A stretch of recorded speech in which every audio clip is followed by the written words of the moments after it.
Hey guys, today we are covering some quick tips and techniques to help you get dark, moody, cinematic shots like this for free, using just the light on your smartphone and some random household items. As people keep telling me, it's not what you've got, but how you use it, and I assume they must be referring to lighting techniques. Everything we are going to cover is listed here, along with timestamps and links in the description, and if you enjoy the video, then like, subscribe, and let me know your questions and thoughts in the comments. But right now, let's talk about the gear we are using. You'll need a camera, of course. I'm assuming you have one already. For reference, I'm demonstrating with my Sony ZV1, A6400 and A7C, but the tips we will cover will work with any camera. I'm also assuming you have a smartphone and that has a torch. Boom, there's our light source. Again, the concepts we will discuss hold true for any small light source like this.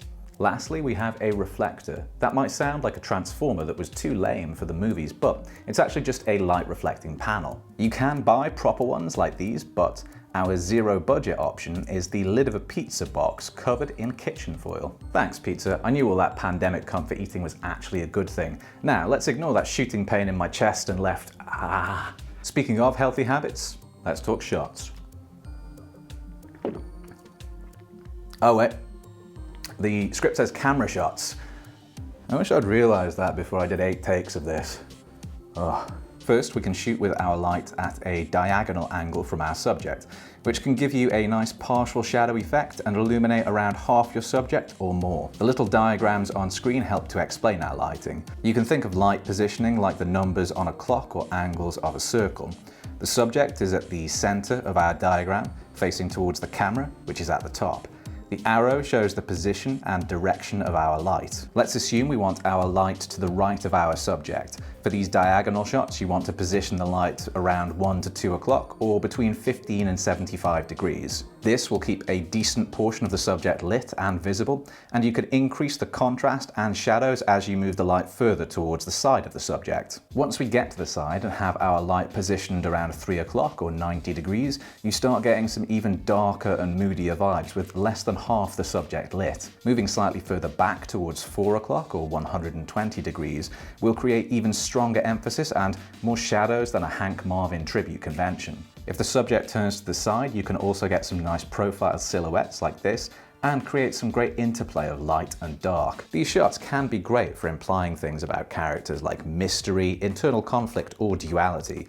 But unlike the Slipknot version of duality, this one doesn't require you to push your fingers into your eyes. Although... that just hurts. Terrible advice, Corey Taylor. Terrible advice. Next, we have lighting from above.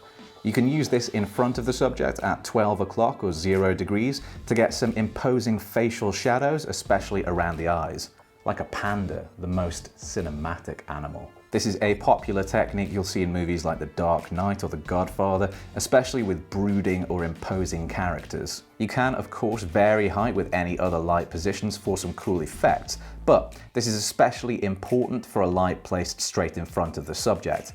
That is because if you shoot from this angle and you don't add extra height, you get flat lighting, which looks like more ass than a sumo wrestler twerking contest and about as cinematic. Speaking of substantial behinds, our next shot puts our light there at 6 o'clock or 180 degrees for some dramatic backlighting. The small light of a smartphone somewhat limits what you can do with backlighting, but you can still get some cool silhouette shots. Check out that beard outline. Ugh, who am I kidding? Comparing this to a real beard is a bit like saying Mozart and Nicki Minaj are both composers. Technically true, but really stretching the definition. The downside of these shots is if you want that silhouette as well as a little detail, you'll need to find some way of getting more illumination from our single light source. Which brings us to reflector shots using our ultra homemade reflector. Using your reflector is as simple as holding it up at whatever angle you want to redirect your light in. You can create moody highlight effects like this from a backlit shot, as well as creating soft fill effects for otherwise dark parts of diagonal or side lit shots. Just experiment with the angle and distance of your reflector to achieve the effect that you want. Reflected light will be softer and less strong than your original light source, but it does allow you to turn one direction of light into multiple fills with a bit of creative thought. Thanks, kitchen foil. I knew you could help me even more than my hat that protects against Scientologist mind control.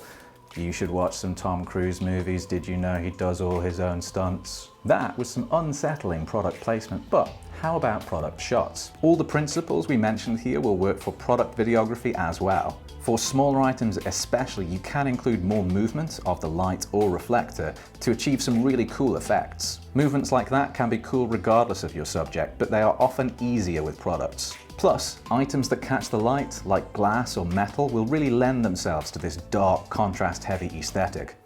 Shiny. But how do we achieve that really dark background? Let's cover that, plus a bunch of other tips. First, the obvious one. Block out as much light as you can other than the one that you're using. Then, camera settings. All the shots you've seen have been in manual mode at 1/50 shutter and 24 frames per second. We then use aperture and ISO to manage exposure. Remember, we want the background dark and we don't care about bokeh, so a narrow aperture and higher f number is often helpful for these shots. What you've seen here has been between f4 and 5.6. By making everything dark except for your lit areas, your camera may struggle with autofocus, so consider using manual focus to compensate. That can also create cool effects like emerging from the darkness. More ideas for cinematic focus shots? Here. You can also fine-tune your results with some modest color grading. I often pull down the shadows a bit to get true darkness and boost the highlights a little for some more contrast. You can see the impact of that kind of grading wiping in here. You can also fine-tune your initial results by altering light brightness if you have that option, or controlling light distance for harder or softer effects. Closer light will give you more contrast and drama, while further away will give you more diffusion and subtlety. The most important tip here is for you to take these techniques and experiment with them to get the results you want. Like someone who has slept with Charlie Sheen, be sure to get lots of testing done before you proceed with anything important. And on that questionable analogy, we are done for today. Thank you so much for watching, especially making it all the way to the end. If you enjoyed the video, then like, subscribe, and let me know your questions or thoughts in the comments. And until next time, take it easy.